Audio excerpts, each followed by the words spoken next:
আমরা এবার ফটোশপে কিভাবে একটি পূর্ণাঙ্গ ক্যালেন্ডার ডিজাইন করতে হয় তা দেখব। ক্যালেন্ডার ডিজাইনের পূর্বে আপনাকে কয়েকটি বিষয় আগে থেকেই সিদ্ধান্ত নিতে হবে। তা হচ্ছে ক্যালেন্ডারটির পেপার সাইজ কি হবে, ক্যালেন্ডারটি কয় পাতা বিশিষ্ট হবে, অর্থাৎ ক্যালেন্ডারে 12 মাস কি অ্যারেঞ্জমেন্টে থাকবে। আপনি যদি সিঙ্গেল পাতার ক্যালেন্ডার করেন সেক্ষেত্রে অবশ্যই এক পাতার মধ্যে 12 মাস নিয়ে আসতে হবে। আপনি যদি ডবল পাতার ক্যালেন্ডার করেন সেক্ষেত্রে আপনি 6 মাস করে আপনি মাসগুলোকে ভাগ করতে পারেন। ঠিক একইভাবে আপনি যদি 12 পাতার ক্যালেন্ডার করেন তাহলে এক একটি পেজে এক এক মাস করে আপনি ডিস্ট্রিবিউট করতে পারেন। সুতরাং এই সিদ্ধান্তটি আপনাকে আগে থেকেই নিতে হবে। দ্বিতীয় যে সিদ্ধান্তটি নিতে হবে সেটি হচ্ছে এখানে আপনার ব্যবহৃত যে গ্রাফিক্স আছে তার অ্যারেঞ্জমেন্ট বা তার লেআউটটি কী হবে। তৃতীয়ত আপনাকে অবশ্যই যে বছরের জন্য ক্যালেন্ডার করছেন সেই বছরের ক্যালেন্ডারের যে ইনফরমেশন, অর্থাৎ ক্যালেন্ডার ইনফরমেশন যেটি জানুয়ারি মাসের কোন বার কত তারিখ, ফেব্রুয়ারি, মার্চ, এপ্রিল এভাবে করে ডিসেম্বর পর্যন্ত ইনফরমেশনগুলো আপনার অ্যারেঞ্জ করে নিতে হবে। তো চলুন আমরা আমাদের যে প্রত্যাশিত ক্যালেন্ডার সেটি তৈরির কাজে হাত দিই। আমরা যে ক্যালেন্ডারটি তৈরি করব এটি মূলত একটি সিঙ্গেল পেজ ক্যালেন্ডার, অর্থাৎ এখানে এক পেজেই 12 মাস সেই ইনফরমেশনগুলো থাকবে। আমরা এই জন্য 2010 সালকে আমরা নির্বাচন করেছি এবং 2010 সালের একটি ক্যালেন্ডার আমরা ডিজাইন করব। যেহেতু ইনফরমেশন 2010 সালের দরকার এবং এটি করতে বেশ সময়ের প্রয়োজন, আমরা আগে থেকে এই ধরনের একটি কাজ তৈরি করে রেখেছি। আপনারা আপনাদের মতো করে এই ইনফরমেশনগুলো তৈরি করে নিতে পারেন। এর জন্য আপনি কম্পিউটারাইজড যে ক্যালেন্ডার আছে সেখান থেকেও আপনি ইনফরমেশন নিতে পারেন, অথবা অনলাইনে বিভিন্ন ধরনের ওয়েবসাইট আছে যেখান থেকে আপনি ইনফরমেশন নিয়ে 2010 এমনকি 2020 বা আরও পরের যে কোনো সময়ের ক্যালেন্ডারের ইনফরমেশন আপনি পেতে পারেন এবং সেই অনুযায়ী ডিজাইনটি তৈরি করতে পারেন। আমি এখানে আগে থেকেই এরকম দুটি লেয়ারে আমরা 12 মাস ইনফরমেশন তৈরি করে নিয়েছি। এখানে আমি একটু জুম করে দেখাচ্ছি। এখানে আমি সাল এবং তারিখগুলো লিখেছি এবং উপরে মাসের নামগুলো লিখেছি। আমরা এবার এখানে আমাদের লেয়ারগুলোকে আমরা স্থাপন করব, অর্থাৎ আমাদের যে গ্রাফিক্স অবজেক্টগুলো যেগুলো নিয়ে কাজ করব আমরা সেটিকে স্থাপন করব। আমরা আমাদের ইমেজ হিসেবে ইমেজটিকে আমরা পছন্দ করেছি। যে কোনো ক্যালেন্ডার করার সময় আমাদের অবশ্যই আগে থেকে কোনো ফটোগ্রাফারের কাছ থেকে অথবা কোনো একটি স্টক ফুটেজ কোম্পানির কাছ থেকে আমাদের ইমেজকে নিতে হবে এবং ইমেজটা অবশ্যই হাই রেজুলেশনের হতে হবে। আমরা এই ইমেজটিকে আমাদের ক্যালেন্ডারের মূল ইমেজ হিসেবে নিচ্ছি। আমরা একটি ব্যাকগ্রাউন্ডের ঠিক উপরে পেস্ট করছি। লক্ষ্য করুন আমার যে ইমেজটি সেটি এখানে বসে গেছে। আমি এটিকে কিছুটা অ্যারেঞ্জ করে নিচ্ছি এবং কিছুটা ট্রান্সফর্ম করে নিচ্ছি আমার প্রয়োজন অনুযায়ী।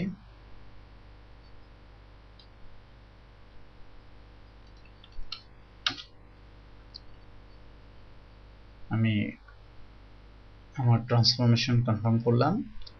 এখানে আমার ইমেজটি বসে গেছে এবং তার উপরে আমাদের যে ক্যালেন্ডারের যে সালের ইনফরমেশন সেটি রয়েছে।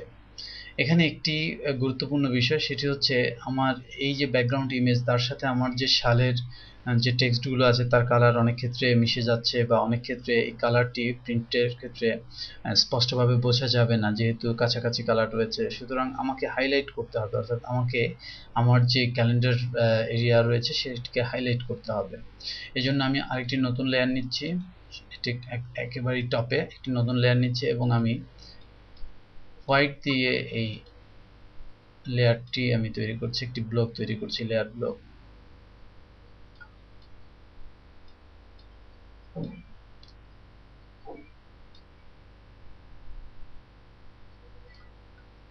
এবং আমি কন্ট্রোল ব্যাকস্পেস চেপে হোয়াইট ব্লক দিয়ে এটি ফিল করে দিচ্ছি। আমি লেয়ারটিকে আমার যে ক্যালেন্ডার ইনফরমেশন রয়েছে তার ঠিক নিচে এটি স্থাপন করছি।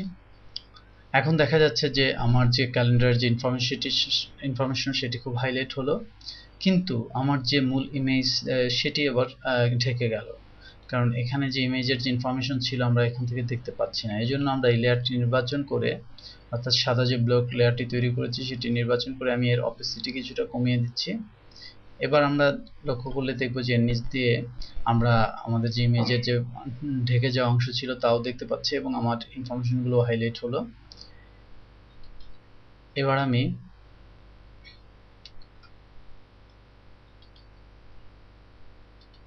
নতুন একটি লেয়ারে আমি শাল প্রদান করব।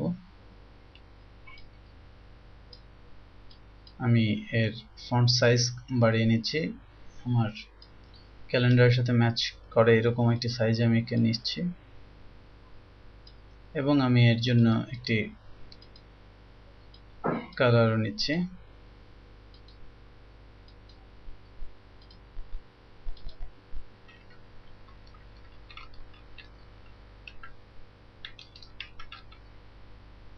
আমি আরেকটি টেক্সট লেয়ার নিয়ে কিছু ডট ডট এঁকে দিচ্ছি এবং একে আমি ফন্ট চেঞ্জ করে দিচ্ছি।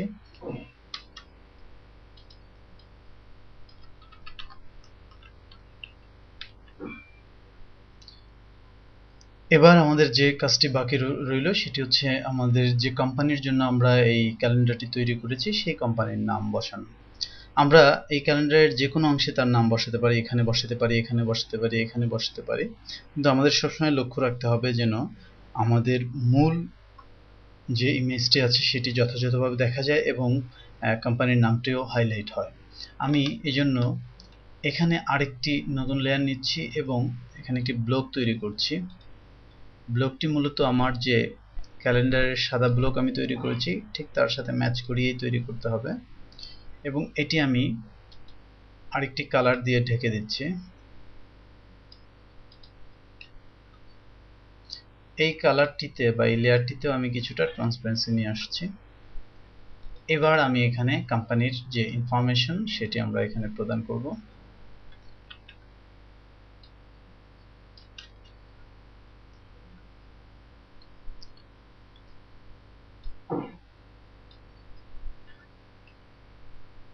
এজন্য আমি আগে থেকে করা একটি লোগো ব্যবহার করতে চাচ্ছি, সুতরাং আমি এটি নির্বাচন করে কপি মার্জ দিচ্ছি। যেহেতু এখানে অনেকগুলো লেয়ার রয়েছে আমি কেবলমাত্র একটি লেয়ার না সমস্ত লেয়ারগুলোই আমরা এখানে নিতে যাচ্ছি। এবার আমি এটিকে পেস্ট করলাম এবং এখানে আমি পেস্ট করে দিলাম। আমাদের কোম্পানির নাম বসে গেল এবং তার যে পরের যে অংশটি আছে এখানে আমরা কোম্পানির ইনফরমেশন আমরা বসাতে পারবো।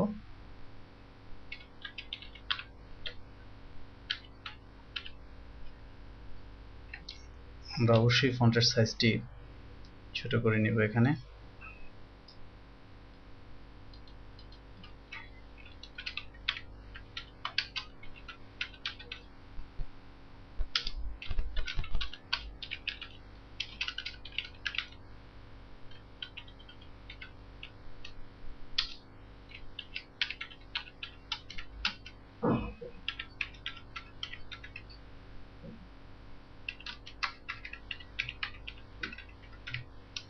আমরা কিছু ইনফরমেশন এখানে দিলাম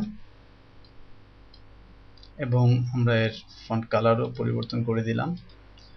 ছোট টেক্সটের ক্ষেত্রে আমাদের মিক্স কালারে না থেকে আমরা যদি এটি একক কালার ব্যবহার করি সেটি শ্রেয়।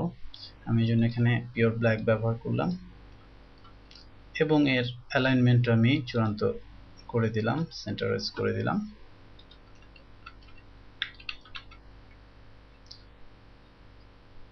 আমরা চাইলে এই যে ব্লক কালারটিকে আমরা অন্য কালারও করতে পারি। আমরা যদি আমাদের এই কোম্পানির নামকে আরেকটু বেশি হাইলাইট করতে চাই সেক্ষেত্রে আমি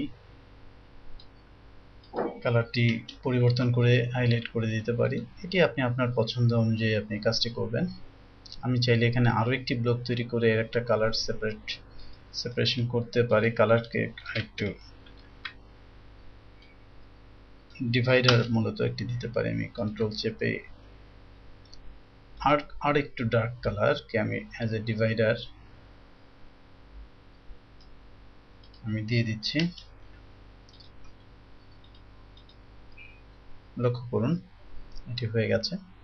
এখানে চাইলে আমি ফটোগ্রাফারের ইনফরমেশন দিতে পারি।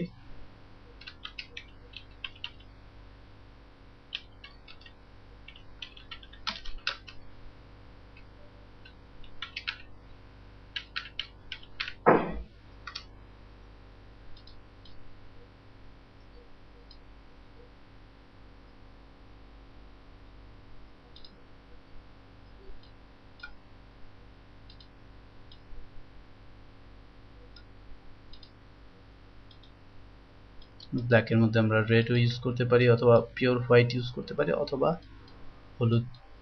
হলুদও ইউজ করতে পারি, বা সবুজ ইউজ করতে পারি। এভাবে করে আমরা আমাদের একটি পূর্ণাঙ্গ ক্যালেন্ডার পেতে পারি, এবং যে ক্যালেন্ডারের অ্যারেঞ্জমেন্ট আমি এভাবে করেছি, আপনি চাইলে এই অ্যারেঞ্জমেন্টটি ডিফারেন্ট আঙ্গিকে হতে পারত। এই লেয়ারটি উপরে উঠে নিচে হয়তোবা মাসের যে ইনফরমেশনগুলো সেগুলো বসতে পারত, কোম্পানির নাম ডিফারেন্ট কোনো জায়গায় বসতে পারত। আপনি আপনার ক্রিয়েটিভিটি দিয়ে এই ধরনের কাজ আপনি সম্পন্ন করবেন।